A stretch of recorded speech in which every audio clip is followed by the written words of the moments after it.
ಓಂ ಶಾಂತಿ. ಇಂದಿನ ಪರಮಾತ್ಮನ ಮಹಾವಾಕ್ಯ ಮುರುಳಿ ದಿನಾಂಕ 16-10-2025. ಬಾಪ್ತಾದ ಮಧುಬನ. ಮಧುರ ಮಕ್ಕಳೇ, ಏಕಾಂತದಲ್ಲಿ ಕುಳಿತು ನಾನು ಶರೀರದಿಂದ ಭಿನ್ನ ಆದಂತಹ ಆತ್ಮ ಆಗಿದ್ದೇನೆ ಎಂದು ಅಭ್ಯಾಸವನ್ನು ಮಾಡಿ. ಆಗ ನಾನು ಶರೀರದಿಂದ ಭಿನ್ನ ಆದಂತಹ ಆತ್ಮ ಎಂದು ನಿಮಗೆ ಅನುಭವ ಆಗಬೇಕು. ಇದಕ್ಕೆ ಬದುಕಿರುವಾಗಲೇ ಸಾಯುವುದು ಎಂದು ಕರೆಯಲಾಗುತ್ತದೆ. ಇಂದಿನ ಪ್ರಶ್ನೆಯಾಗಿದೆ, ಏಕಾಂತದ ಅರ್ಥ ಏನಾಗಿದೆ? ಏಕಾಂತದಲ್ಲಿ ಕುಳಿತು ನೀವು ಯಾವೊಂದು ಅನುಭವವನ್ನು ಮಾಡಬೇಕು? ಉತ್ತರ, ಏಕಾಂತದ ಅರ್ಥವೇ ಆಗಿದೆ, ಒಬ್ಬ ತಂದೆಯ ನೆನಪಿನಲ್ಲಿ ಈ ಶರೀರದ ಅಂತ್ಯ ಆಗಬೇಕು. ಅಂದರೆ ತಂದೆಯ ನೆನಪಿನಲ್ಲಿ ಶರೀರದ ಅಂತ್ಯ ಆಗಬೇಕು. ಇದಕ್ಕೆ ಏಕಾಂತ ಎಂದು ಕರೆಯಲಾಗುತ್ತದೆ. ಅಂದರೆ ಏಕಾಂತದಲ್ಲಿ ಕುಳಿತು ಎಂತಹ ಅನುಭವವನ್ನು ಮಾಡಬೇಕು? ಅಂದರೆ ನಾನು ಆತ್ಮ ಆಗಿದ್ದೇನೆ. ಆತ್ಮನಾದ ನಾನು ಈ ಶರೀರ ಅನ್ನುವ ಚರ್ಮವನ್ನು ತ್ಯಾಗ ಮಾಡಿ ಪರಮಾತ್ಮ ತಂದೆಯ ಬಳಿ ಹೋಗುತ್ತಿದ್ದೇನೆ. ತಂದೆಯ ನೆನಪನ್ನು ಬಿಟ್ಟರೆ ಬೇರೆ ಯಾರ ನೆನಪೂ ಬರಬಾರದು. ಕುಳಿತಂತೆ ಅಶರೀರಿಯಾಗಿ ಬಿಡಬೇಕು. ನಾನು ಈ ಶರೀರದಿಂದ ಸತ್ತು ಹೋಗಿದ್ದೇನೆ ಎಂದು ನಿಮಗೆ ಅನುಭವ ಆಗಬೇಕು. ಕೇವಲ ನಾನು ಆತ್ಮ ಆಗಿದ್ದೇನೆ, ನಾನು ಶಿವ ತಂದೆಗೆ ಮಗು ಆಗಿದ್ದೇನೆ ಅನ್ನುವ ಅಭ್ಯಾಸದ ಮೂಲಕ ದೇಹಾಭಿಮಾನ ಸಮಾಪ್ತಿಯಾಗುತ್ತಾ ಹೋಗುತ್ತದೆ. ಓಂ ಶಾಂತಿ. ಮಕ್ಕಳಿಗೆ ಪರಮಾತ್ಮ ತಂದೆ ಕುಳಿತು ಮೊಟ್ಟ ಮೊದಲು ತಿಳಿಸುತ್ತಾರೆ, ಮಧುರಾತಿ ಮಧುರ ಮಕ್ಕಳೇ, ಯಾವಾಗ ನೀವು ಇಲ್ಲಿ ಕುಳಿತುಕೊಳ್ಳುತ್ತೀರೋ ಆಗ ಸ್ವಯಂ ಅನ್ನು ಆತ್ಮ ಎಂದು ತಿಳಿದುಕೊಂಡು ಪರಮಾತ್ಮ ತಂದೆಯನ್ನು ನೆನಪು ಮಾಡಿ. ನಿಮ್ಮ ಬುದ್ಧಿ ಬೇರೆ ಯಾವ ಕಡೆಯೂ ಹೋಗಬಾರದು. ಈಗ ಮಕ್ಕಳಾದ ನಿಮಗೆ ಗೊತ್ತಿದೆ, ನಾನು ಆತ್ಮ ಆಗಿದ್ದೇನೆ. ಆತ್ಮನಾದ ನಾನು ಈ ಶರೀರದ ಮೂಲಕ ಪಾತ್ರವನ್ನು ಅಭಿನಯ ಮಾಡುತ್ತೇನೆ. ಆತ್ಮ ಅವಿನಾಶಿಯಾಗಿದೆ, ಈ ಶರೀರ ವಿನಾಶಿಯಾಗಿದೆ. ಅಂದ ಮೇಲೆ ಮಕ್ಕಳಾದ ನೀವು ಆತ್ಮ ಅಭಿಮಾನಿಯಾಗಿ ಪರಮಾತ್ಮ ತಂದೆಯ ನೆನಪಿನಲ್ಲಿ ಇರಬೇಕು. ನಾನು ಆತ್ಮ ಆಗಿದ್ದೇನೆ. ಬಲೆ, ನಾನು ಈ ಕರ್ಮೇಂದ್ರಿಯದ ಮೂಲಕ ಕೆಲಸವನ್ನು ತೆಗೆದುಕೊಳ್ಳಬಹುದು ಅಥವಾ ಕರ್ಮೇಂದ್ರಿಯದ ಮೂಲಕ ಕೆಲಸವನ್ನು ತೆಗೆದುಕೊಳ್ಳದೇ ಇರಬಹುದು. ಸ್ವಯಂ ಅನ್ನು ಶರೀರದಿಂದ ಭಿನ್ನ ಆದಂತಹ ಆತ್ಮ ಎಂದು ತಿಳಿದುಕೊಳ್ಳಬೇಕು. ಪರಮಾತ್ಮ ತಂದೆ ತಿಳಿಸುತ್ತಾರೆ, ಸ್ವಯಂ ಅನ್ನು ಆತ್ಮ ಎಂದು ತಿಳಿದುಕೊಳ್ಳಿ. ಈ ದೇಹವನ್ನು ಮರೆಯುತ್ತಾ ಹೋಗಿ. ನಾನು ಸ್ವತಂತ್ರ ಆತ್ಮನಾಗಿದ್ದೇನೆ. ಒಬ್ಬ ಪರಮಾತ್ಮ ತಂದೆಯ ನೆನಪನ್ನು ಬಿಟ್ಟು ನಾನೀಗ ಬೇರೆ ಯಾರನ್ನೂ ನೆನಪು ಮಾಡಬಾರದು. ಬದುಕಿರುವಾಗಲೇ ಸತ್ತಿರುವಂತಹ ಸ್ಥಿತಿಯಲ್ಲಿ ಇರಬೇಕು.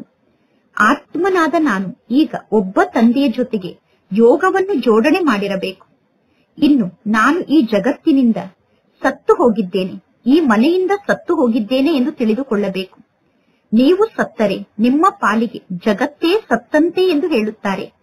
ಈಗ ನೀವು ಬದುಕಿರುವಾಗಲೇ ಸಾಯಬೇಕು. ಆತ್ಮನಾದ ನಾನು ಶಿವ ತಂದೆಗೆ ಮಗು ಆಗಿದ್ದೇನೆ ಎಂದು ತಿಳಿದುಕೊಳ್ಳಬೇಕು. ಈ ಶರೀರದ ಅಭಿಮಾನವನ್ನು ಸಮಾಪ್ತಿ ಮಾಡಿಕೊಳ್ಳುತ್ತಾ ಹೋಗಬೇಕು. ಪರಮಾತ್ಮ ತಂದೆ ತಿಳಿಸುತ್ತಾರೆ, ಸ್ವಯಂ ಅನ್ನು ಆತ್ಮ ಎಂದು ತಿಳಿದುಕೊಳ್ಳಿ ಮತ್ತು ತಂದೆಯಾದ ನನ್ನನ್ನು ನೀವು ನೆನಪು ಮಾಡಿ. ಶರೀರದ ಅಭಿಮಾನವನ್ನು ತ್ಯಾಗ ಮಾಡಿ. ಇದು ಹಳೆಯ ಶರೀರ ಆಗಿದೆ. ಹಳೆಯ ವಸ್ತುವನ್ನು ತ್ಯಾಗ ಮಾಡಲಾಗುತ್ತದೆ. ಸ್ವಯಂ ಅನ್ನು ಅಶರೀರಿ ಆತ್ಮ ಎಂದು ತಿಳಿದುಕೊಳ್ಳಿ. ಈಗ ನೀವು ಪರಮಾತ್ಮ ತಂದೆಯನ್ನು ನೆನಪು ಮಾಡುತ್ತಾ ತಂದೆಯ ಬಳಿ ಹೋಗಬೇಕು. ಈ ರೀತಿ ಪರಮಾತ್ಮ ತಂದೆಯನ್ನು ನೆನಪು ಮಾಡುತ್ತಿದ್ದರೆ ನಿಮಗೆ ತಂದೆಯನ್ನು ನೆನಪು ಮಾಡುವಂತಹ ಅಭ್ಯಾಸ ಆಗಿಬಿಡುತ್ತದೆ. ಈಗ ನೀವು ವಾಪಸ್ ಮನೆಗೆ ಹೋಗಬೇಕು. ಅಂದ ಮೇಲೆ ಈ ಹಳೆಯ ಜಗತ್ತನ್ನು ನಾನೇಕೆ ನೆನಪು ಮಾಡಬೇಕು? ಏಕಾಂತದಲ್ಲಿ ಕುಳಿತು ಸ್ವಯಂನ ಜೊತೆಗೆ ಸ್ವಯಂ ಈ ರೀತಿ ಪರಿಶ್ರಮವನ್ನು ಪಡಬೇಕು. ಏಕಾಂತದಲ್ಲಿ ಕುಳಿತು ಹಳೆಯ ಜಗತ್ತನ್ನು ಮರೆತು ತಂದೆಯನ್ನು ನೆನಪು ಮಾಡುವಂತಹ ಪರಿಶ್ರಮವನ್ನು ಪಡಬೇಕು. ಭಕ್ತಿ ಮಾರ್ಗದಲ್ಲಿ ಕುಟೀರದ ಒಳಗಡೆ ಹೋಗಿ ಕುಳಿತು ಮಾಲೆಯನ್ನು ಜಪ ಮಾಡುತ್ತಿರುತ್ತಾರೆ, ಪೂಜೆಯನ್ನು ಮಾಡುತ್ತಾರೆ. ನೀವು ಕೂಡ ಏಕಾಂತದಲ್ಲಿ ಕುಳಿತು ತಂದೆಯನ್ನು ನೆನಪು ಮಾಡಲು ಪ್ರಯತ್ನ ಪಡಿ. ಆಗ ತಂದೆಯನ್ನು ನೆನಪು ಮಾಡುವಂತಹ ಅಭ್ಯಾಸ ಆಗುತ್ತದೆ. ನೀವೀಗ ಬಾಯಿಂದ ಏನನ್ನೂ ಹೇಳಬಾರದು. ಇದು ಬುದ್ಧಿಯ ಮಾತಾಗಿದೆ. ಶಿವ ತಂದೆ ನಮಗೆ ಶಿಕ್ಷಣವನ್ನು ಕಲಿಸುವಂತಹ ತಂದೆಯಾಗಿದ್ದಾರೆ. ಶಿವ ತಂದೆ ಪುರುಷಾರ್ಥವನ್ನು ಮಾಡುವುದಿಲ್ಲ. ಶಿವ ತಂದೆ ಪುರುಷಾರ್ಥವನ್ನು ಮಾಡುವ ಅವಶ್ಯಕತೆ ಇಲ್ಲ. ಈ ಬ್ರಹ್ಮ ತಂದೆ ಪುರುಷಾರ್ಥವನ್ನು ಮಾಡುತ್ತಾರೆ. ಪುನಃ ಪರಮಾತ್ಮ ತಂದೆ ಮಕ್ಕಳಾದ ನಿಮಗೆ ತಿಳಿಸುತ್ತಾರೆ. ಎಷ್ಟು ಸಾಧ್ಯ ಆಗುತ್ತದೆಯೋ ಅಷ್ಟು ಈ ರೀತಿ ಕುಳಿತು ಜ್ಞಾನದ ಬಗ್ಗೆ ವಿಚಾರವನ್ನು ಮಾಡಿ. ಈಗ ನಾವು ವಾಪಸ್ ನಮ್ಮ ಮನೆಗೆ ಹೋಗಬೇಕು. ಈ ಶರೀರವನ್ನು ಇಲ್ಲೇ ತ್ಯಾಗ ಮಾಡಬೇಕು. ಒಬ್ಬ ತಂದೆಯ ನೆನಪಿನಲ್ಲಿ ಸ್ಥಿತ ಆಗುವುದರಿಂದ ನಮ್ಮ ವಿಕರ್ಮ ವಿನಾಶ ಆಗುತ್ತದೆ ಮತ್ತು ನಮ್ಮ ಆಯಸ್ಸು ಕೂಡ ವೃದ್ಧಿಯಾಗುತ್ತದೆ. ಆಂತರ್ಯದಲ್ಲಿ ಇದೇ ಜ್ಞಾನದ ಚಿಂತನೆ ನಡೆಯುತ್ತಿರಬೇಕು. ಬಾಹ್ಯ ರೂಪದಲ್ಲಿ ನಾವು ಯಾವ ಮಾತನ್ನೂ ಮಾತನಾಡಬಾರದು. ಭಕ್ತಿ ಮಾರ್ಗದಲ್ಲೂ ಕೂಡ ಬ್ರಹ್ಮ ತತ್ವವನ್ನು ಕೆಲವರು ನೆನಪು ಮಾಡುತ್ತಾರೆ, ಕೆಲವರು ಶಿವ ತಂದೆಯನ್ನು ನೆನಪು ಮಾಡುತ್ತಾರೆ. ಆದರೆ ಆ ನೆನಪು ಯಥಾರ್ಥವಾದ ನೆನಪಲ್ಲ. ಪರಮಾತ್ಮ ತಂದೆಯ ಪರಿಚಯವೇ ಗೊತ್ತಿಲ್ಲ ಅಂದ ಮೇಲೆ ತಂದೆಯನ್ನು ಹೇಗೆ ನೆನಪು ಮಾಡಲು ಸಾಧ್ಯ? ಈಗ ನಿಮಗೆ ಪರಮಾತ್ಮ ತಂದೆಯ ಪರಿಚಯ ಸಿಕ್ಕಿದೆ. ಬೆಳಗ್ಗೆ ಬೆಳಗ್ಗೆ ಎದ್ದು ಏಕಾಂತದಲ್ಲಿ ಕುಳಿತು ಸ್ವಯಂನ ಜೊತೆಗೆ ಸ್ವಯಂ ಈ ರೀತಿ ಮಾತನಾಡಿಕೊಳ್ಳಿ. ಜ್ಞಾನದ ಬಗ್ಗೆ ವಿಚಾರ ಸಾಗರ ಮಂಥನವನ್ನು ಮಾಡಿ ಪರಮಾತ್ಮ ತಂದೆಯನ್ನು ನೆನಪು ಮಾಡಿ. ಬಾಬಾ, ನಾನೀಗ ನಿಮ್ಮ ಸತ್ಯ ಮಡಿಲಿಗೆ ಬಂದೇ ಅಂದರೆ ಬಂದೇ ಬಿಟ್ಟೆ ಎಂದು ಹೇಳಬೇಕು. ಅದು ಆತ್ಮಿಕ ಮಡಿಲಾಗಿದೆ. ಅಂದರೆ ಶಿವ ತಂದೆಯ ಮಡಿಲು ಆತ್ಮಿಕ ಮಡಿಲಾಗಿದೆ. ಈ ರೀತಿ ಸ್ವಯಂನ ಜೊತೆಗೆ ಸ್ವಯಂ ಮಾತನಾಡಿಕೊಳ್ಳಬೇಕು. ಈಗ ಪರಮಾತ್ಮ ತಂದೆ ಬಂದಿದ್ದಾರೆ. ಪ್ರತಿ ಕಲ್ಪದಲ್ಲೂ ಪರಮಾತ್ಮ ತಂದೆ ಬಂದು ನಮಗೆ ರಾಜಯೋಗವನ್ನು ಕಲಿಸುತ್ತಾರೆ. ಪರಮಾತ್ಮ ತಂದೆ ತಿಳಿಸುತ್ತಾರೆ, ತಂದೆಯಾದ ನನ್ನನ್ನು ನೀವು ನೆನಪು ಮಾಡಿ ಮತ್ತು ಈ ಸೃಷ್ಟಿ ಚಕ್ರವನ್ನು ನೆನಪು ಮಾಡಿ. ಈಗ ನೀವು ಸ್ವದರ್ಶನ ಚಕ್ರಧಾರಿಗಳಾಗಬೇಕು. ಪರಮಾತ್ಮ ತಂದೆಯಲ್ಲಿ ಸಂಪೂರ್ಣ ಜ್ಞಾನ ಇದೆ. ತಂದೆಯಲ್ಲಿ ಚಕ್ರದ ಸಂಪೂರ್ಣ ಜ್ಞಾನ ಇದೆ. ಆ ಚಕ್ರದ ಜ್ಞಾನವನ್ನು ಪರಮಾತ್ಮ ತಂದೆ ನಿಮಗೆ ನೀಡುತ್ತಾರೆ. ಪರಮಾತ್ಮ ತಂದೆ ನಿಮ್ಮನ್ನು ತ್ರಿಕಾಲದರ್ಶಿಯನ್ನಾಗಿ ಮಾಡುತ್ತಿದ್ದಾರೆ. ಮೂರೂ ಕಾಲ ಅಂದರೆ ಆದಿ ಮಧ್ಯ ಅಂತ್ಯದ ಬಗ್ಗೆ ಈಗ ನಿಮಗೆ ಗೊತ್ತಿದೆ. ಪರಮಾತ್ಮ ತಂದೆ ಪರಮ ಆತ್ಮ ಆಗಿದ್ದಾರೆ. ಪರಮಾತ್ಮ ತಂದೆಗೆ ತಮ್ಮದೇ ಆದ ಶರೀರ ಇಲ್ಲ. ಈಗ ಪರಮಾತ್ಮ ತಂದೆ ಈ ಬ್ರಹ್ಮನ ತನುವಿನಲ್ಲಿ ಕುಳಿತು ನಿಮಗೆ ಜ್ಞಾನವನ್ನು ತಿಳಿಸುತ್ತಾರೆ. ಇದೆಲ್ಲ ಅದ್ಭುತವಾದ ಜ್ಞಾನದ ಮಾತಾಗಿದೆ. ಭಗೀರಥನ ತನುವಿನಲ್ಲಿ ಪರಮಾತ್ಮ ತಂದೆ ವಿರಾಜಮಾನ ಆಗಿದ್ದಾರೆ. ಅಂದ ಮೇಲೆ ಪರಮಾತ್ಮ ತಂದೆ ಅವತರಿತ ಆಗುವಂತಹ ಭಗೀರಥ ಆದಂತಹ ಬ್ರಹ್ಮನ ತನುವಿನಲ್ಲಿ ಬ್ರಹ್ಮನ ಇನ್ನೊಂದು ಆತ್ಮ ಕೂಡ ಇದೆ ತಾನೆ. ಬ್ರಹ್ಮ ತಂದೆಯ ಅನೇಕ ಜನ್ಮದ ಅಂತಿಮ ಜನ್ಮ ಈ ಜನ್ಮ ಆಗಿದೆ. ಬ್ರಹ್ಮ ತಂದೆ ನಂಬರ್ 1 ಪಾವನ ಆಗುತ್ತಾರೆ. ನಂತರ ಪುನಃ ಬ್ರಹ್ಮ ತಂದೆ ನಂಬರ್ 1 ಪತಿತ ಆಗುತ್ತಾರೆ. ಬ್ರಹ್ಮ ತಂದೆ ಎಂದು ಸ್ವಯಂವನ್ನು ಭಗವಂತ ಎಂದು ಹೇಳಿಕೊಳ್ಳುವುದಿಲ್ಲ. ಬ್ರಹ್ಮ ತಂದೆ ಎಂದೂ ಸ್ವಯಂವನ್ನು ವಿಷ್ಣು ಎಂದು ಹೇಳಿಕೊಳ್ಳುವುದಿಲ್ಲ. ಈ ಸಮಯದಲ್ಲಿ ಈ ಜಗತ್ತಿನಲ್ಲಿ ಪಾವನ ಆತ್ಮರು ಒಬ್ಬರೂ ಇಲ್ಲ, ಎಲ್ಲರೂ ಪತಿತರಾಗಿದ್ದಾರೆ. ಅಂದ ಮೇಲೆ ಪರಮಾತ್ಮ ತಂದೆ ಮಕ್ಕಳಿಗೆ ತಿಳಿಸುತ್ತಾರೆ, ಈ ರೀತಿ ನೀವು ಜ್ಞಾನದ ಬಗ್ಗೆ ವಿಚಾರ ಸಾಗರ ಮಂಥನವನ್ನು ಮಾಡಿ. ಜ್ಞಾನದ ಬಗ್ಗೆ ವಿಚಾರ ಸಾಗರ ಮಂಥನವನ್ನು ಮಾಡುವುದರಿಂದ ನಿಮಗೆ ಖುಷಿ ಇರುತ್ತದೆ. ಈ ಜ್ಞಾನದ ಬಗ್ಗೆ ವಿಚಾರ ಸಾಗರ ಮಂಥನವನ್ನು ಮಾಡಲು ಇಲ್ಲಿ ಏಕಾಂತದ ಅವಶ್ಯಕತೆ ಇದೆ. ಒಬ್ಬ ತಂದೆಯ ನೆನಪಿನಲ್ಲಿ ನಾವು ತಲ್ಲೀನ ಆಗಬೇಕು. ಒಬ್ಬ ತಂದೆಯ ನೆನಪಿನಲ್ಲೇ ಈ ಶರೀರದ ಅಂತ್ಯ ಆಗಬೇಕು. ಇದಕ್ಕೆ ಏಕಾಂತ ಎಂದು ಕರೆಯಲಾಗುತ್ತದೆ.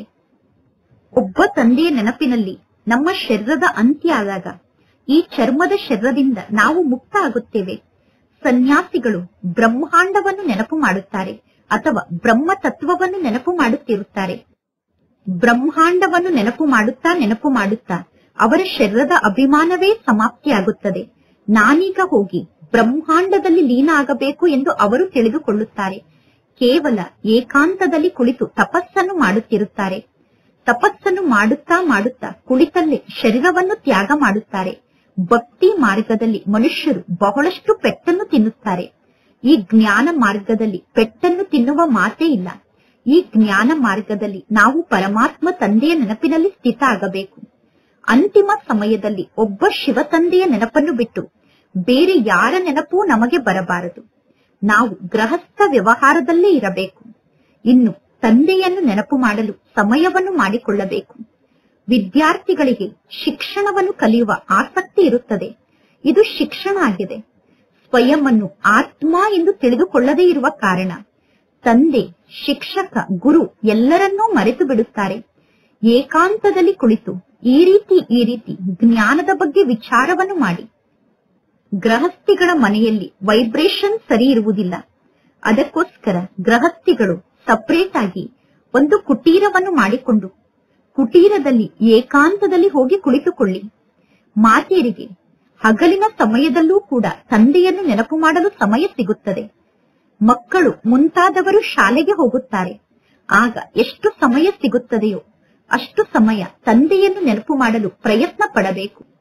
ನಿಮ್ಮೆಲ್ಲರಿಗೂ ಒಂದೇ ಮನೆ ಇದೆ.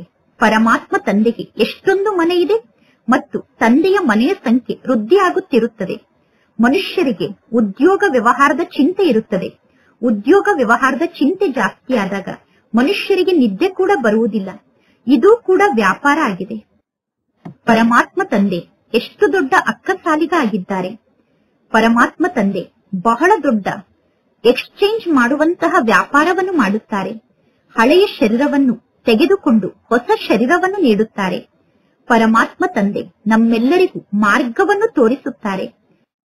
ಪರಮಾತ್ಮ ತಂದೆ ಇದೇ ಉದ್ಯೋಗವನ್ನು ಮಾಡಬೇಕು. ಈ ವ್ಯಾಪಾರ ಬಹಳ ದೊಡ್ಡ ವ್ಯಾಪಾರ ಆಗಿದೆ. ವ್ಯಾಪಾರಿಗಳಿಗೆ ವ್ಯಾಪಾರವನ್ನು ಮಾಡುವ ವಿಚಾರ ನಡೆಯುತ್ತಿರುತ್ತದೆ. ಬ್ರಹ್ಮ ತಂದೆ ಬಹಳಷ್ಟು ರೂಪದಲ್ಲಿ ಶಿವ ತಂದೆಯನ್ನು ನೆನಪು ಮಾಡಲು ಪ್ರಯತ್ನ ಪಡುತ್ತಾರೆ. ನಂತರ ಬ್ರಹ್ಮ ತಂದೆ ಸ್ವಯಂ ಮಕ್ಕಳಿಗೆ ತಿಳಿಸುತ್ತಾರೆ, ನೀವು ಕೂಡ ಈ ರೀತಿ ತಂದೆಯನ್ನು ನೆನಪು ಮಾಡಿ, ಈ ರೀತಿ ತಂದೆಯನ್ನು ನೆನಪು ಮಾಡಿ ಎಂದು. ಎಷ್ಟು ಜಾಸ್ತಿ ಸಮಯ ನೀವು ತಂದೆಯನ್ನು ನೆನಪು ಮಾಡುತ್ತೀರೋ, ಎಷ್ಟು ಜಾಸ್ತಿ ನೀವು ತಂದೆಯನ್ನು ನೆನಪು ಮಾಡುತ್ತೀರೋ ಅಷ್ಟು ಸ್ವತಃ ನಿಮಗೆ ನಿದ್ದೆ ಬರುವುದೇ ಇಲ್ಲ. ಅಂದರೆ ಸ್ವತಃ ನಿಮ್ಮ ನಿದ್ದೆ ಸಮಾಪ್ತಿಯಾಗುತ್ತದೆ.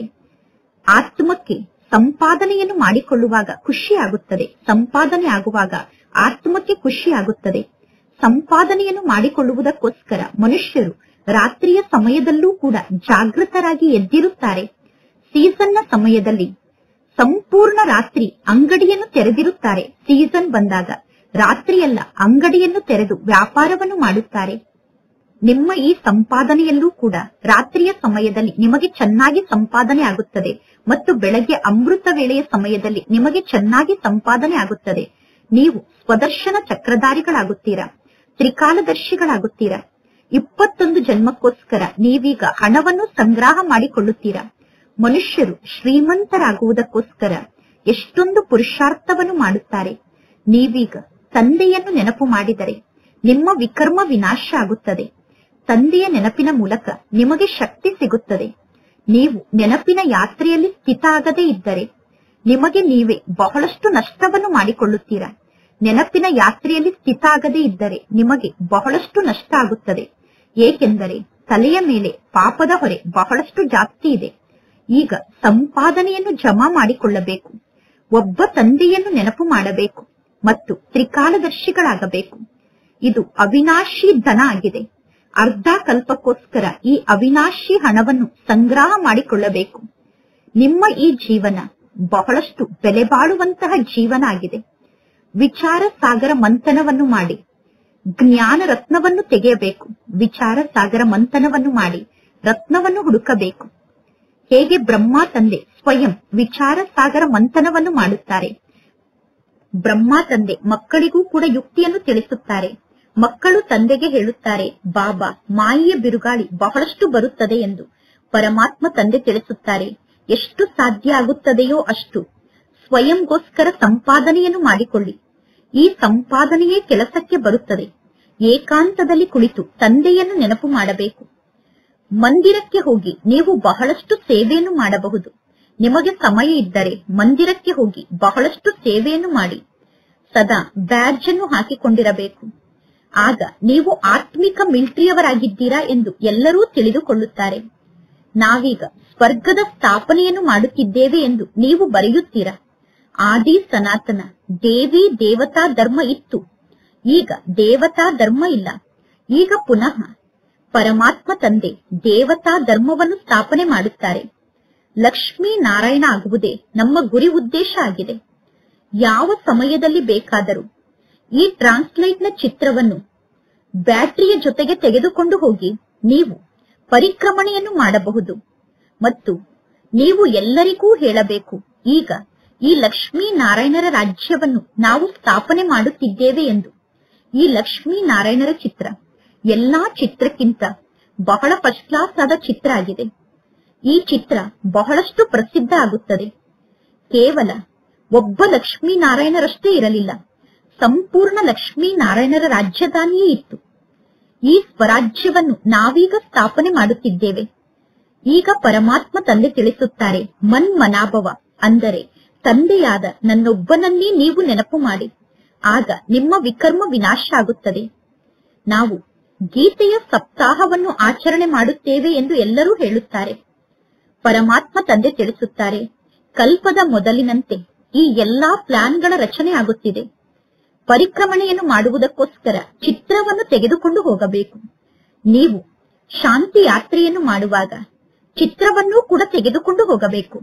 ಈ ಲಕ್ಷ್ಮೀನಾರಾಯಣರ ಚಿತ್ರವನ್ನು ನೋಡಿ ಎಲ್ಲರೂ ಬಹಳಷ್ಟು ಖುಷಿ ಪಡುತ್ತಾರೆ. ನೀವೀಗ ತಿಳಿಸುತ್ತೀರಾ, ಪರಮಾತ್ಮ ತಂದೆಯನ್ನು ನೆನಪು ಮಾಡಿ ಮತ್ತು ತಂದೆ ನೀಡುವ ಆಸ್ತಿಯನ್ನು ನೆನಪು ಮಾಡಿ, ಅಂದರೆ ಮನ್ಮನಾಭವ ಎಂದು ನೀವೀಗ ಹೇಳುತ್ತೀರಾ. ಮನ್ಮನಾಭವ ಅನ್ನುವಂಥದ್ದು ಭಗವದ್ಗೀತೆಯ ಶಬ್ದ ಆಗಿದೆ. ಭಗವಂತ ತಂದೆ ಶಿವ ತಂದೆ ಆಗಿದ್ದಾರೆ. ಆ ಶಿವ ತಂದೆ ತಿಳಿಸುತ್ತಾರೆ, ತಂದೆಯಾದ ನನ್ನನ್ನು ನೀವು ನೆನಪು ಮಾಡಿ, ಆಗ ನಿಮ್ಮ ವಿಕರ್ಮ ವಿನಾಶ ಆಗುತ್ತದೆ. 84 ಜನ್ಮದ ಚಕ್ರವನ್ನು ನೆನಪು ಮಾಡಿ, ಆಗ ನೀವು ಈ ರೀತಿ ದೇವತೆಗಳಾಗುತ್ತೀರಾ. ಲಿಟರೇಚರ್ ಅನ್ನು ಕೂಡ ನೀವು ಉಡುಗೊರೆಯ ರೂಪದಲ್ಲಿ ನೀಡುತ್ತಿರಬೇಕು. ಶಿವ ತಂದೆಯ ಭಂಡಾರ ಅಂತೂ ಸದಾ ಭರ್ಪೂರಾಗಿದೆ. ಮುಂದೆ ಹೋದಂತೆ ಬಹಳಷ್ಟು ಸೇವೆ ನಡೆಯುತ್ತದೆ. ಗುರಿ ಉದ್ದೇಶ ಎಷ್ಟೊಂದು ಸ್ಪಷ್ಟವಾಗಿದೆ. ಒಂದೇ ರಾಜ್ಯ ಇತ್ತು, ಒಂದೇ ಧರ್ಮ ಇತ್ತು. ಸತ್ಯಯುಗದಲ್ಲಿ ನಾವು ಬಹಳಷ್ಟು ಶ್ರೀಮಂತರಾಗಿದ್ದೆವು. ಮನುಷ್ಯರು ಒಂದೇ ರಾಜ್ಯ ಇರಬೇಕು, ಒಂದೇ ಧರ್ಮ ಇರಬೇಕು ಎಂದು ಬಯಸುತ್ತಾರೆ. ಮನುಷ್ಯರು ಯಾವುದನ್ನು ಬಯಸುತ್ತಾರೋ ಅದರ ಸಂಪೂರ್ಣ ಪ್ರಭಾವ ಈಗ ಕಾಣಿಸುತ್ತಿದೆ. ಆದ್ದರಿಂದ ಎಲ್ಲವೂ ಸರಿ ಹೋಗುತ್ತದೆ ಎಂದು ಮನುಷ್ಯರು ತಿಳಿದುಕೊಂಡಿದ್ದಾರೆ. 100ಕ್ಕೆ 100% ಪವಿತ್ರತೆ, ಸುಖ, ಶಾಂತಿಯ ರಾಜ್ಯ ಈಗ ಪುನಃ ಸ್ಥಾಪನೆ ಆಗುತ್ತಿದೆ. ನಾವೀಗ 100ಕ್ಕೆ 100% ಪವಿತ್ರತೆ, ಸುಖ, ಶಾಂತಿಯ ರಾಜ್ಯವನ್ನು ಪುನಃ ಸ್ಥಾಪನೆ ಮಾಡುತ್ತಿದ್ದೇವೆ. ಅಂದ ಮೇಲೆ ನಿಮಗೆ ಎಷ್ಟೊಂದು ಖುಷಿ ಇರುತ್ತದೆ. ತಂದೆಯ ನೆನಪಿನ ಮೂಲಕ ಜ್ಞಾನದ ಬಾಣ ನಾಟುತ್ತದೆ. ನೀವು ಶಾಂತಿಯಲ್ಲಿ ಸ್ಥಿತಾಗಿ ಕೆಲವು ಶಬ್ದವನ್ನು ಹೇಳುತ್ತೀರಾ. ನೀವೀಗ ಜಾಸ್ತಿ ಶಬ್ದವನ್ನು ಉಪಯೋಗ ಮಾಡಬಾರದು, ಅಂದರೆ ನೀವೀಗ ಜಾಸ್ತಿ ಮಾತನ್ನು ಮಾತನಾಡಬಾರದು, ನೀವೀಗ ಜಾಸ್ತಿ ಶಬ್ದದಲ್ಲಿ ಬರಬಾರದು. ಪರಮಾತ್ಮ ತಂದೆಗೆ ಗೀತೆ, ಕವಿತೆ ಮುಂತಾದದ್ದು ಇಷ್ಟ ಇಲ್ಲ. ಶಿವ ತಂದೆಗೆ ಗೀತೆಗಳು ಮತ್ತು ಕವಿತೆಗಳ ಬಗ್ಗೆ ಇಷ್ಟ ಇಲ್ಲ. ಹೊರಗಡೆ ಜಗತ್ತಿನ ಮನುಷ್ಯರ ಜೊತೆಗೆ ಎಂದೂ ನೀವು ಕಾಂಪಿಟೇಷನ್ ಅನ್ನು ಮಾಡಬಾರದು. ಏಕೆಂದರೆ ನಿಮ್ಮ ಈ ಜ್ಞಾನದ ಮಾತೆ ಭಿನ್ನವಾದ ಮಾತಾಗಿದೆ. ಸ್ವಯಂ ಅನ್ನು ಆತ್ಮ ಎಂದು ತಿಳಿದುಕೊಂಡು ಪರಮಾತ್ಮ ತಂದೆಯನ್ನು ನೆನಪು ಮಾಡಿದರೆ ಸಾಕು. ಶ್ಲೋಗನ್ ಬಹಳ ಚೆನ್ನಾಗಿದೆ. ಆ ಶ್ಲೋಗನ್ ಅನ್ನು ಓದಿ ಮನುಷ್ಯರು ಜಾಗೃತರಾಗುತ್ತಾರೆ. ಯಾವಾಗ ಮನುಷ್ಯರು ಜಾಗೃತರಾಗುತ್ತಾರೋ ಆಗ ಮಕ್ಕಳ ಸಂಖ್ಯೆ ವೃದ್ಧಿಯಾಗುತ್ತಾ ಹೋಗುತ್ತದೆ. ಖಜಾನೆಯಂತೂ ಸದಾ ಭರ್ಪೂರಾಗಿರುತ್ತದೆ. ಮಕ್ಕಳಿಗೆ ತಂದೆ ಖಜಾನೆಯನ್ನು ನೀಡಿದ್ದಾರೆ. ಅಂದ ಮೇಲೆ ಪುನಃ ಆ ಖಜಾನೆ ಮಕ್ಕಳ ಕೆಲಸಕ್ಕೆ ಬರುತ್ತದೆ. ತಂದೆ ಎಂದು ಹಣವನ್ನು ತೆಗೆದುಕೊಂಡು ಇಲ್ಲಿಗೆ ಬರುವುದಿಲ್ಲ. ನಿಮ್ಮ ವಸ್ತುಗಳೇ ಇಲ್ಲಿ ಕೆಲಸಕ್ಕೆ ಬರುತ್ತದೆ. ನಿಮ್ಮ ಬಳಿ ಇರುವಂತಹ ವಸ್ತುವೇ ಈ ಯಜ್ಞದಲ್ಲಿ ಕೆಲಸಕ್ಕೆ ಬರುತ್ತದೆ. ಭಾರತದ ನಿವಾಸಿಗಳಿಗೆ ಗೊತ್ತಿದೆ. ಈಗ ನಾವು ಜಗತ್ತನ್ನು ಬಹಳಷ್ಟು ಸುಧಾರಣೆ ಮಾಡುತ್ತಿದ್ದೇವೆ. 5 ವರ್ಷದ ಒಳಗಡೆ ಇಷ್ಟು ಆಹಾರ ಧಾನ್ಯವನ್ನು ಬೆಳೆಯುತ್ತೇವೆ ಎಂದು ಭಾರತದ ನಿವಾಸಿಗಳು ಹೇಳುತ್ತಾರೆ. 5 ವರ್ಷದಲ್ಲಿ ಜಾಸ್ತಿ ಆಹಾರ ಧಾನ್ಯವನ್ನು ಬೆಳೆದಾಗ ಎಂದು ಆಹಾರ ಧಾನ್ಯಕ್ಕೋಸ್ಕರ ಕಷ್ಟದ ಅನುಭವ ಆಗುವುದಿಲ್ಲ ಎಂದು ಗೌರ್ಮೆಂಟ್ನವರು ಹೇಳುತ್ತಾರೆ. ಮತ್ತು ನಿಮಗೆ ಗೊತ್ತಿದೆ ಈಗ ಜಗತ್ತಿನಲ್ಲಿ ಎಂತಹ ಪರಿಸ್ಥಿತಿ ಬರುತ್ತದೆ ಅಂದರೆ ಊಟ ಮಾಡಲು ಅನ್ನ ಕೂಡ ಸಿಗುವುದಿಲ್ಲ. ಅಂತಹ ಪರಿಸ್ಥಿತಿ ಈಗ ಜಗತ್ತಿಗೆ ಬರುತ್ತದೆ. ಅಂದ ಮೇಲೆ ಈ ಕಲಿಯುಗದಲ್ಲಿ ಈಗ ಪುನಃ ಎಂದು ಆಹಾರ ಧಾನ್ಯದ ಬೆಲೆ ಕಡಿಮೆ ಆಗಲು ಸಾಧ್ಯ ಇಲ್ಲ. ಮಕ್ಕಳಿಗೆ ಗೊತ್ತಿದೆ 21 ಜನ್ಮಕ್ಕೋಸ್ಕರ ನಾವೀಗ ನಮ್ಮ ರಾಜ್ಯ ಭಾಗ್ಯವನ್ನು ಪಡೆದುಕೊಳ್ಳುತ್ತಿದ್ದೇವೆ. ಅಂದ ಮೇಲೆ ಈಗ ನಾವು ಸ್ವಲ್ಪ ಕಷ್ಟವನ್ನು ಸಹನೆ ಮಾಡಿಕೊಳ್ಳಬೇಕು. ಖುಷಿಯಂತಹ ಔಷಧಿ ಇಲ್ಲ ಎಂದು ಹೇಳುತ್ತಾರೆ. ಖುಷಿಯಂತಹ ಪೌಷ್ಟಿಕ ಆಹಾರ ಇಲ್ಲ ಎಂದು ಹೇಳುತ್ತಾರೆ. ಅತೀಂದ್ರಿಯ ಸುಖದ ಬಗ್ಗೆ ಗೋಪ ಗೋಪಿಕೆಯರ ಗಾಯನ ಇದೆ. ಮಕ್ಕಳ ಸಂಖ್ಯೆ ಬಹಳಷ್ಟು ಜಾಸ್ತಿ ಆಗುತ್ತದೆ. ಯಾರು ಈ ವೃಕ್ಷದಲ್ಲಿ ಇರುವಂತಹ ಆತ್ಮರಾಗಿದ್ದಾರೋ, ಅಂದರೆ ಯಾರು ಈ ದೈವಿ ವೃಕ್ಷದ ಆತ್ಮರಾಗಿದ್ದಾರೋ ಅವರು ಪುನಃ ಇಲ್ಲಿಗೆ ಬರುತ್ತಾರೆ. ಈ ವೃಕ್ಷ ಅಂತೂ ಈಗ ವೃದ್ಧಿ ಆಗಲೇಬೇಕು. ಸ್ಥಾಪನೆ ಅಂತೂ ಆಗುತ್ತಿದೆ. ಸತ್ಯುಗದಲ್ಲಿ ಅನ್ಯ ಯಾವ ಧರ್ಮವೂ ಇರುವುದಿಲ್ಲ. ಅಂದ ಮೇಲೆ ಎಲ್ಲಾ ಆತ್ಮರು ಮೇಲಿನಿಂದ ಈ ಸೃಷ್ಟಿಗೆ ಬರುತ್ತಾರೆ. ಈಗ ಈ ವೃಕ್ಷ ಸ್ಥಾಪನೆ ಆಗೇ ಬಿಟ್ಟಿದೆ. ನಂತರ ನಂಬರ್ ವಾರಾಗಿ ಆತ್ಮರು ಈ ಸೃಷ್ಟಿಗೆ ಬರುತ್ತಾರೆ. ವೃಕ್ಷ ವೃದ್ಧಿಯಾಗುತ್ತಾ ಹೋಗುತ್ತದೆ. ಇಲ್ಲಿ ಯಾವುದೇ ಕಷ್ಟದ ಮಾತಿಲ್ಲ. ಮೇಲಿನಿಂದ ಪಾತ್ರವನ್ನು ಅಭಿನಯ ಮಾಡುವುದಕ್ಕೋಸ್ಕರ ಅವರು ಈ ಸೃಷ್ಟಿಗೆ ಬರಲೇಬೇಕು. ಮೇಲಿನಿಂದ ಪಾತ್ರವನ್ನು ಅಭಿನಯ ಮಾಡಲು ಈ ಸೃಷ್ಟಿಗೆ ಬರುವ ಮಾತಿನಲ್ಲಿ ಮಹಿಮೆ ಯಾವ ಮಾತು ಇಲ್ಲ. ಧರ್ಮಸ್ಥಾಪಕರು ಲೇಟ್ ಆಗಿ ಈ ಸೃಷ್ಟಿಗೆ ಬರುತ್ತಾರೆ. ಅಂದ ಮೇಲೆ ಅವರು ಸದ್ಗತಿಯ ಶಿಕ್ಷಣವನ್ನು ಹೇಗೆ ನೀಡಲು ಸಾಧ್ಯ? ಧರ್ಮಸ್ಥಾಪಕರು ಸದ್ಗತಿಯ ಬಗ್ಗೆ ತಿಳಿಸುವುದಿಲ್ಲ. ಈಗ ಪರಮಾತ್ಮ ತಂದೆ ಭವಿಷ್ಯದಲ್ಲಿ ದೇವಿ ದೇವತಾ ಧರ್ಮವನ್ನು ಸ್ಥಾಪನೆ ಮಾಡುತ್ತಿದ್ದಾರೆ. ಸಂಗಮ ಯುಗದಲ್ಲಿ ಪರಮಾತ್ಮ ತಂದೆ ಹೊಸ ವೃಕ್ಷದ ಕಸಿಯನ್ನು ಮಾಡುತ್ತಿದ್ದಾರೆ. ಮೊದಲು ಗಿಡವನ್ನು ಪಾಟ್ನಲ್ಲಿ ಬೆಳೆಸುತ್ತಾರೆ. ನಂತರ ಆ ಗಿಡವನ್ನು ಭೂಮಿಯಲ್ಲಿ ಬೆಳೆಸುತ್ತಾರೆ. ನಂತರ ವೃಕ್ಷ ಬೆಳೆಯುತ್ತಾ ಹೋಗುತ್ತದೆ. ಈಗ ನೀವು ಕೂಡ ಗಿಡವನ್ನು ಹಚ್ಚುತ್ತೀರಾ. ನಂತರ ಸತ್ಯುಗದಲ್ಲಿ ನಿಮ್ಮ ಸಂಖ್ಯೆ ವೃದ್ಧಿ ಆಗುತ್ತದೆ. ನೀವು ರಾಜ್ಯಭಾಗ್ಯವನ್ನು ಪಡೆದುಕೊಳ್ಳುತ್ತೀರಾ. ಈಗ ಹೊಸ ಜಗತ್ತನ್ನು ನೀವು ಸ್ಥಾಪನೆ ಮಾಡುತ್ತಿದ್ದೀರಾ. ಮನುಷ್ಯರು ತಿಳಿದುಕೊಳ್ಳುತ್ತಾರೆ, ಕಲಿಯುಗದ ಆಯಸ್ಸು ಇನ್ನೂ ಬಹಳಷ್ಟು ವರ್ಷ ಇದೆ. ಕಲಿಯುಗ ಇನ್ನೂ ಬಹಳ ವರ್ಷದವರೆಗೆ ಇರುತ್ತದೆ ಎಂದು ಮನುಷ್ಯರು ತಿಳಿದುಕೊಂಡಿದ್ದಾರೆ. ಏಕೆಂದರೆ ಶಾಸ್ತ್ರದಲ್ಲಿ ಕಲಿಯುಗದ ಆಯಸ್ಸು ಲಕ್ಷಾಂತರ ವರ್ಷ ಎಂದು ಬರೆದಿದ್ದಾರೆ. ಜಗತ್ತಿನ ಜನ ತಿಳಿದುಕೊಳ್ಳುತ್ತಾರೆ ಇನ್ನೂ 40,000 ವರ್ಷದವರೆಗೂ ಕಲಿಯುಗ ಇರುತ್ತದೆ ಎಂದು. ಈಗ ಪುನಃ ಪರಮಾತ್ಮ ತಂದೆ ಬಂದು ಹೊಸ ಜಗತ್ತನ್ನು ನಿರ್ಮಾಣ ಮಾಡುತ್ತಾರೆ. ಈಗ ಇದು ಅದೇ ಮಹಾಭಾರತದ ಯುದ್ಧ ಆಗಿದೆ ಎಂದು ಜಗತ್ತಿನಲ್ಲಿ ಯಾರಿಗೂ ಗೊತ್ತಿಲ್ಲ. ಗೀತೆಯ ಭಗವಂತ ಕೂಡ ಅವಶ್ಯವಾಗಿ ಈ ಸೃಷ್ಟಿಯಲ್ಲಿ ಇರಲೇಬೇಕು. ನೀವೀಗ ತಿಳಿಸುತ್ತೀರಾ. ಶ್ರೀಕೃಷ್ಣ ಅಂತೂ ಗೀತಾ ಜ್ಞಾನವನ್ನು ನೀಡುವ ಸಮಯದಲ್ಲಿ ಈ ಸೃಷ್ಟಿಯಲ್ಲಿ ಇರಲಿಲ್ಲ. ಪರಮಾತ್ಮ ತಂದೆ ತಿಳಿಸಿದ್ದಾರೆ, ಶ್ರೀಕೃಷ್ಣ 84 ಜನ್ಮವನ್ನು ಪಡೆದುಕೊಳ್ಳುತ್ತಾರೆ. ಶ್ರೀಕೃಷ್ಣ 84 ಜನ್ಮವನ್ನು ಪಡೆದುಕೊಳ್ಳುವಾಗ ಒಂದು ಜನ್ಮದ ಶಾರೀರಿಕ ಚಿತ್ರದಂತೆ ಇನ್ನೊಂದು ಜನ್ಮದ ಶಾರೀರಿಕ ಚಿತ್ರ ಇರಲು ಸಾಧ್ಯ ಇಲ್ಲ. ಅಂದ ಮೇಲೆ ಈಗ ಈ ಕಲಿಯುಗದಲ್ಲಿ ಪುನಃ ಶ್ರೀಕೃಷ್ಣ ಹೇಗೆ ಬರಲು ಸಾಧ್ಯ? ಈ ಯಾವ ಜ್ಞಾನದ ಮಾತಿನ ಬಗ್ಗೆಯೂ ಯಾರೂ ವಿಚಾರವನ್ನು ಮಾಡುವುದಿಲ್ಲ. ಈಗ ನಿಮಗೆ ಗೊತ್ತಿದೆ, ಶ್ರೀಕೃಷ್ಣ ಸ್ವರ್ಗದ ರಾಜಕುಮಾರ ಆಗಿದ್ದಾರೆ. ಸ್ವರ್ಗದ ರಾಜಕುಮಾರ ಆದಂತಹ ಶ್ರೀಕೃಷ್ಣನನ್ನು ದ್ವಾಪರ ಯುಗಕ್ಕೆ ಕರೆದುಕೊಂಡು ಹೋಗಿದ್ದಾರೆ. ಸ್ವರ್ಗದ ರಾಜಕುಮಾರ ಆದಂತಹ ಶ್ರೀಕೃಷ್ಣ ದ್ವಾಪರ ಯುಗದಲ್ಲಿ ಹೇಗೆ ಬರಲು ಸಾಧ್ಯ? ಈ ಲಕ್ಷ್ಮೀನಾರಾಯಣರ ಚಿತ್ರವನ್ನು ನೋಡುವುದರಿಂದ ಎಲ್ಲರಿಗೂ ಅರ್ಥ ಆಗುತ್ತದೆ. ಶಿವತಂದೆಯ ಮೂಲಕ ಇವರು ಆಸ್ತಿಯನ್ನು ಪಡೆದುಕೊಳ್ಳುತ್ತಿದ್ದಾರೆ. ಶಿವತಂದೆ ಈ ಲಕ್ಷ್ಮೀನಾರಾಯಣರಿಗೆ ಆಸ್ತಿಯನ್ನು ನೀಡುತ್ತಿದ್ದಾರೆ. ಸತ್ಯುಗದ ಸ್ಥಾಪನೆಯನ್ನು ಮಾಡುವಂತವರು ಒಬ್ಬ ಪರಮಾತ್ಮ ತಂದೆಯಾಗಿದ್ದಾರೆ. ಈ ಸೃಷ್ಟಿ ಚಕ್ರ ಮತ್ತು ಕಲ್ಪವೃಕ್ಷದ ಚಿತ್ರ ಏನು ಕಡಿಮೆ ಅಲ್ಲ. ಒಂದು ದಿನ ನಿಮ್ಮ ಬಳಿ ಈ ಎಲ್ಲಾ ಚಿತ್ರಗಳು ಟ್ರಾನ್ಸ್ಲೈಟ್ ನ ಚಿತ್ರ ಆಗುತ್ತದೆ. ಒಂದು ದಿನ ಈ ಎಲ್ಲಾ ಚಿತ್ರವನ್ನು ನೀವು ಟ್ರಾನ್ಸ್ಲೈಟ್ ನ ಚಿತ್ರದ ರೂಪದಲ್ಲಿ ನಿರ್ಮಾಣ ಮಾಡುತ್ತೀರಾ. ಪುನಃ ಎಲ್ಲರೂ ಹೇಳುತ್ತಾರೆ, ನಮಗೂ ಇಂತಹ ಚಿತ್ರ ಬೇಕು ಎಂದು. ಈ ಚಿತ್ರ ಪುನಃ ವಿಹಂಗ ಮಾರ್ಗದ ಸೇವೆಯನ್ನು ಮಾಡುವಂತಹ ಚಿತ್ರ ಆಗಿದೆ. ಅಂದರೆ ಈ ಚಿತ್ರದ ಮೂಲಕ ವಿಹಂಗ ಮಾರ್ಗದ ಸೇವೆ ನಡೆಯುತ್ತದೆ. ನಿಮ್ಮ ಬಳಿ ಎಷ್ಟು ಜನ ಮಕ್ಕಳು ಬರುತ್ತಾರೆ ಅಂದರೆ ಅಷ್ಟೆಲ್ಲಾ ಮಕ್ಕಳಿಗೆ ಜ್ಞಾನವನ್ನು ತಿಳಿಸಲು ನಿಮಗೆ ಸಮಯವೇ ಇರುವುದಿಲ್ಲ. ಬಹಳಷ್ಟು ಜನ ಜ್ಞಾನವನ್ನು ಕೇಳಲು ನಿಮ್ಮ ಬಳಿ ಬರುತ್ತಾರೆ. ಆಗ ನಿಮಗೆ ಬಹಳಷ್ಟು ಖುಷಿಯಾಗುತ್ತದೆ. ದಿನ ಪ್ರತಿದಿನ ಕಳೆದಂತೆ ನಿಮ್ಮ ಈ ಜ್ಞಾನದ ಫೋರ್ಸ್ ಜಾಸ್ತಿಯಾಗುತ್ತಾ ಹೋಗುತ್ತದೆ. ನಾಟಕದ ಅನುಸಾರ ಯಾರು ಹೂವಾಗುವಂತವರಾಗಿದ್ದಾರೋ ಅವರಿಗೆ ಈ ಜ್ಞಾನದ ಮಾತು ಟಚ್ ಆಗುತ್ತದೆ. ಈಗ ಮಕ್ಕಳಾದ ನೀವು ಎಂದೂ ಕೂಡ ಈ ರೀತಿ ಹೇಳುವ ಅವಶ್ಯಕತೆ ಇಲ್ಲ. ಶಿವ ತಂದೆ ಈ ಜ್ಞಾನದ ಮಾತನ್ನು ಇವರ ಬುದ್ಧಿಗೆ ಟಚ್ ಮಾಡಲಿ ಎಂದು ಹೇಳುವ ಅವಶ್ಯಕತೆ ಇಲ್ಲ. ಪರಮಾತ್ಮ ತಂದೆ ಯಾರಿಗೂ ಟಚ್ ಮಾಡಿಸುವುದಿಲ್ಲ. ಸಮಯಕ್ಕೆ ಸರಿಯಾಗಿ ತನ್ನಷ್ಟಕ್ಕೆ ತಾನೇ ಜ್ಞಾನ. ಅವರು ಸದ್ಗತಿಯ ಶಿಕ್ಷಣವನ್ನು ಹೇಗೆ ನೀಡಲು ಸಾಧ್ಯ? ಧರ್ಮಸ್ಥಾಪಕರು ಸದ್ಗತಿಯ ಬಗ್ಗೆ ತಿಳಿಸುವುದಿಲ್ಲ. ಈಗ ಪರಮಾತ್ಮ ತಂದೆ ಭವಿಷ್ಯದಲ್ಲಿ ದೇವಿ ದೇವತಾ ಧರ್ಮವನ್ನು ಸ್ಥಾಪನೆ ಮಾಡುತ್ತಿದ್ದಾರೆ. ಸಂಗಮ ಯುಗದಲ್ಲಿ ಪರಮಾತ್ಮ ತಂದೆ ಹೊಸ ವೃಕ್ಷದ ಕಸಿಯನ್ನು ಮಾಡುತ್ತಿದ್ದಾರೆ. ಮೊದಲು ಗಿಡವನ್ನು ಪಾಟ್ನಲ್ಲಿ ಬೆಳೆಸುತ್ತಾರೆ. ನಂತರ ಆ ಗಿಡವನ್ನು ಭೂಮಿಯಲ್ಲಿ ಬೆಳೆಸುತ್ತಾರೆ. ನಂತರ ವೃಕ್ಷ ಬೆಳೆಯುತ್ತಾ ಹೋಗುತ್ತದೆ. ಈಗ ನೀವು ಕೂಡ ಗಿಡವನ್ನು ಹಚ್ಚುತ್ತೀರಾ. ನಂತರ ಸತ್ಯುಗದಲ್ಲಿ ನಿಮ್ಮ ಸಂಖ್ಯೆ ವೃದ್ಧಿ ಆಗುತ್ತದೆ. ನೀವು ರಾಜ್ಯಭಾಗ್ಯವನ್ನು ಪಡೆದುಕೊಳ್ಳುತ್ತೀರಾ. ಈಗ ಹೊಸ ಜಗತ್ತನ್ನು ನೀವು ಸ್ಥಾಪನೆ ಮಾಡುತ್ತಿದ್ದೀರಾ. ಮನುಷ್ಯರು ತಿಳಿದುಕೊಳ್ಳುತ್ತಾರೆ, ಕಲಿಯುಗದ ಆಯಸ್ಸು ಇನ್ನೂ ಬಹಳಷ್ಟು ವರ್ಷ ಇದೆ, ಕಲಿಯುಗ ಇನ್ನೂ ಬಹಳ ವರ್ಷದವರೆಗೆ ಇರುತ್ತದೆ ಎಂದು ಮನುಷ್ಯರು ತಿಳಿದುಕೊಂಡಿದ್ದಾರೆ.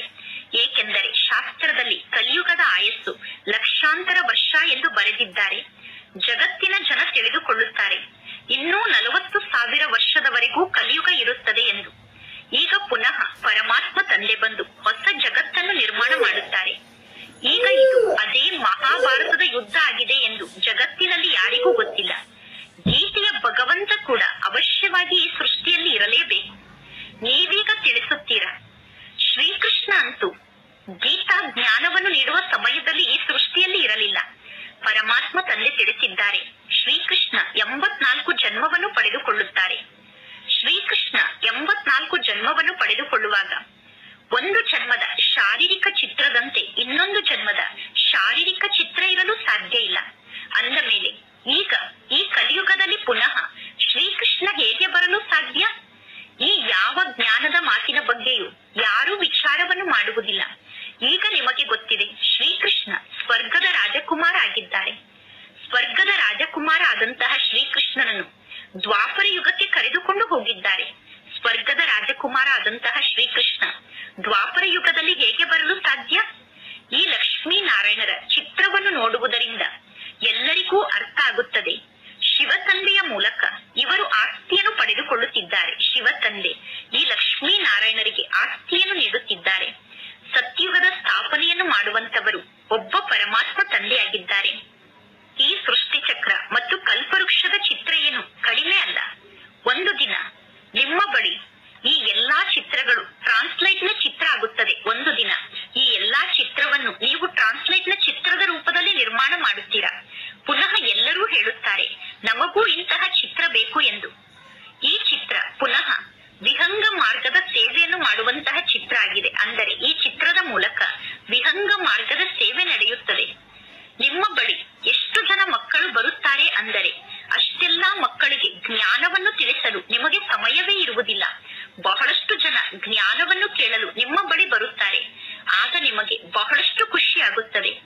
ದಿನ ಪ್ರತಿದಿನ ಕಳೆದಂತೆ ನಿಮ್ಮ ಈ ಜ್ಞಾನದ ಫೋರ್ಸ್ ಜಾಸ್ತಿ ಆಗುತ್ತಾ ಹೋಗುತ್ತದೆ. ನಾಟಕದ ಅನುಸಾರ ಯಾರು ಹೂವಾಗುವಂತವರಾಗಿದ್ದಾರೋ ಅವರಿಗೆ ಈ ಜ್ಞಾನದ ಮಾತು ಟಚ್ ಆಗುತ್ತದೆ. ಈಗ ಮಕ್ಕಳಾದ ನೀವು ಎಂದೂ ಕೂಡ ಈ ರೀತಿ ಹೇಳುವ ಅವಶ್ಯಕತೆ ಇಲ್ಲ. ಶಿವ ತಂದೆ ಈ ಜ್ಞಾನದ ಮಾತನ್ನು ಇವರ ಬುದ್ಧಿಗೆ ಟಚ್ ಮಾಡಲಿ ಎಂದು ಹೇಳುವ ಅವಶ್ಯಕತೆ ಇಲ್ಲ. ಪರಮಾತ್ಮ ತಂದೆ ಯಾರಿಗೂ ಟಚ್ ಮಾಡಿಸುವುದಿಲ್ಲ. ಸಮಯಕ್ಕೆ ಸರಿಯಾಗಿ ತನ್ನಷ್ಟಕ್ಕೆ ತಾನೇ ಜ್ಞಾನ ಟಚ್ ಆಗುತ್ತದೆ. ಪರಮಾತ್ಮ ತಂದೆ ಮಾರ್ಗದ ಬಗ್ಗೆ ತಿಳಿಸುತ್ತಾರೆ. ಬಹಳಷ್ಟು ಮಕ್ಕಳು ಪರಮಾತ್ಮ ತಂದೆಗೆ ಪತ್ರವನ್ನು ಬರೆಯುತ್ತಾರೆ, ಬಾಬಾ ನನ್ನ ಪತಿಯ ಬುದ್ಧಿಗೆ ಜ್ಞಾನವನ್ನು ಟಚ್ ಮಾಡಿಸಿ ಎಂದು. ಈ ರೀತಿ ಎಲ್ಲರ ಬುದ್ಧಿಗೂ ಪರಮಾತ್ಮ ತಂದೆ ಜ್ಞಾನವನ್ನು ಟಚ್ ಮಾಡಿಸಿದರೆ ಎಲ್ಲರೂ ಸ್ವರ್ಗದಲ್ಲಿ ಒಟ್ಟಿಗೆ ಸೇರಿಕೊಳ್ಳಬೇಕಾಗುತ್ತದೆ. ಸ್ವರ್ಗದಲ್ಲಿ ಎಲ್ಲರೂ ಬರಬೇಕಾಗುತ್ತದೆ. ಶಿಕ್ಷಣದಲ್ಲಿ ಪರಿಶ್ರಮವನ್ನು ಪಡಬೇಕು. ನೀವೀಗ ಈಶ್ವರನ ಸೇವಾದಾರಿಗಳಾಗಿದ್ದೀರಾ. ಸತ್ಯವಾದ ಜ್ಞಾನದ ಮಾತನ್ನು ಪರಮಾತ್ಮ ತಂದೆ ಮೊದಲೇ ತಿಳಿಸುತ್ತಾರೆ. ಮಕ್ಕಳೇ, ಈಗ ನೀವು ಏನನ್ನು ಮಾಡಬೇಕು ಎಂದು ಈ ರೀತಿ ಚಿತ್ರವನ್ನು ನೀವು ತೆಗೆದುಕೊಂಡು ಹೋಗಬೇಕು. ಏನೆಯ ಚಿತ್ರವನ್ನು ಕೂಡ ತೆಗೆದುಕೊಂಡು ಹೋಗಬೇಕು. ನಾಟಕದ ಅನುಸಾರ ಹೊಸ ಜಗತ್ತಿನ ಸ್ಥಾಪನೆ ಆಗಲೇಬೇಕು. ಪರಮಾತ್ಮ ತಂದೆ ಸೇವೆಯನ್ನು ಮಾಡುವುದಕ್ಕೋಸ್ಕರ ಮಕ್ಕಳಿಗೆ ಆದೇಶವನ್ನು ನೀಡುತ್ತಾರೆ. ಅಂದ ಮೇಲೆ ತಂದೆಯ ಆದೇಶದ ಕಡೆ ಗಮನವನ್ನು ಕೊಡಬೇಕು. ಪರಮಾತ್ಮ ತಂದೆ ತಿಳಿಸುತ್ತಾರೆ, ಭಿನ್ನ ಭಿನ್ನ ಪ್ರಕಾರದ ಲಕ್ಷಾಂತರ ಬ್ಯಾಡ್ಜ್ ಅನ್ನು ನೀವು ನಿರ್ಮಾಣ ಮಾಡಿ. ಟ್ರೈನ್ ನಲ್ಲಿ ಟಿಕೆಟ್ ಅನ್ನು ತೆಗೆದುಕೊಂಡು ಹೋಗಿ 100 ಕಿಲೋಮೀಟರ್ನವರೆಗೆ ಟ್ರೈನ್ ನಲ್ಲಿ ಪ್ರಯಾಣವನ್ನು ಮಾಡಿ. 100 ಕಿಲೋಮೀಟರ್ನವರೆಗೂ ಸೇವೆಯನ್ನು ಮಾಡುತ್ತಾ ಹೋಗಿ. ಸೇವೆಯನ್ನು ಮಾಡುವುದಕ್ಕೋಸ್ಕರ ಒಂದು ಬೋಗಿಯಿಂದ ಇನ್ನೊಂದು ಬೋಗಿಗೆ ಹೋಗಿ, ನಂತರ 3ನೇ ಬೋಗಿಗೆ ಹೋಗಿ. ಆಗ ಜ್ಞಾನವನ್ನು ತಿಳಿಸುವುದು ಬಹಳ ಸಹಜ ಆಗುತ್ತದೆ. ಮಕ್ಕಳಿಗೆ ಸೇವೆಯನ್ನು ಮಾಡುವಂತಹ ಆಸಕ್ತಿ ಇರಬೇಕು. ಒಳ್ಳೆಯದು, ಮಧುರಾತಿ ಮಧುರ. ಅಗಲಿ ಹೋಗಿ ಮರಳಿ ಸಿಕ್ಕಿರುವ ಮಕ್ಕಳ ಪ್ರತಿ ಮಾಸ್ತಿಕಾ ಬಾಪ್ತಾದರವರ ನೆನಪು, ಪ್ರೀತಿ ಹಾಗೂ ಸುಪ್ರಭಾತ. ಆತ್ಮಿಕ ಮಕ್ಕಳಿಗೆ ಆತ್ಮಿಕ ತಂದೆಯ ನಮಸ್ತೆ. ಆತ್ಮಿಕ ತಂದೆಗೆ ಆತ್ಮಿಕ ಮಕ್ಕಳ ನೆನಪು, ಪ್ರೀತಿ ಹಾಗೂ ನಮಸ್ತೆ ನಮಸ್ತೆ ನಮಸ್ತೆ. ಧಾರಣೆಗೋಸ್ಕರ ಮುಖ್ಯ ಸಾರ. ಫಸ್ಟ್ ಪಾಯಿಂಟ್, ಜ್ಞಾನದ ಬಗ್ಗೆ ವಿಚಾರ ಸಾಗರ ಮಂಥನವನ್ನು ಮಾಡಿ ಒಳ್ಳೊಳ್ಳೆ ಜ್ಞಾನ ರತ್ನವನ್ನು ಹುಡುಕಬೇಕು. ಸಂಪಾದನೆಯನ್ನು ಜಮಾ ಮಾಡಿಕೊಳ್ಳಬೇಕು. ಸತ್ಯ ಈಶ್ವರನ ಸೇವಾದಾರಿಗಳಾಗಿ ಸೇವೆಯನ್ನು ಮಾಡಬೇಕು. ಸೆಕೆಂಡ್ ಪಾಯಿಂಟ್, ಶಿಕ್ಷಣವನ್ನು ಕಲಿಯುವಂತಹ ಬಹಳಷ್ಟು ಆಸಕ್ತಿಯನ್ನು ಇಟ್ಟುಕೊಳ್ಳಬೇಕು. ಯಾವಾಗ ಸಮಯ ಸಿಗುತ್ತದೆಯೋ ಆಗ ಏಕಾಂತದಲ್ಲಿ ಹೋಗಿ ಕುಳಿತುಕೊಳ್ಳಬೇಕು. ನಾನು ಬದುಕಿರುವಾಗಲೇ ಈ ಶರೀರದಿಂದ ಸತ್ತಿದ್ದೇನೆ ಅನ್ನುವ ಅಭ್ಯಾಸವನ್ನು ಮಾಡಬೇಕು. ನಾನು ಈ ಶರೀರದಿಂದ ಸತ್ತಿದ್ದೇನೆ ಅನ್ನುವ ಸ್ಥಿತಿಯ ಅನುಭವ ಆಗಬೇಕು. ದೇಹದ ಅಭಿಮಾನ ಮರೆತು ಹೋಗಬೇಕು. ಇಂದಿನ ವರದಾನ ಆಗಿದೆ. ನಿಮ್ಮ ನಿಜ ಸಂಸ್ಕಾರದ ಪರಿವರ್ತನೆಯ ಮೂಲಕ ವಿಶ್ವ ಪರಿವರ್ತನೆಯನ್ನು ಮಾಡುವಂತಹ ಉದಾಹರಣಾ ಸ್ವರೂಪರಾಗಿ ಪ್ರತಿಯೊಬ್ಬರಲ್ಲೂ ತಮ್ಮದೇ ಆದಂತಹ ಮೂಲ ಸಂಸ್ಕಾರ ಏನಿದೆಯೋ ಆ ಮೂಲ ಸಂಸ್ಕಾರಕ್ಕೆ ನೀವು ನೇಚರ್ ಎಂದು ಕರೆಯುತ್ತೀರಾ, ಸ್ವಭಾವ ಎಂದು ಕರೆಯುತ್ತೀರಾ.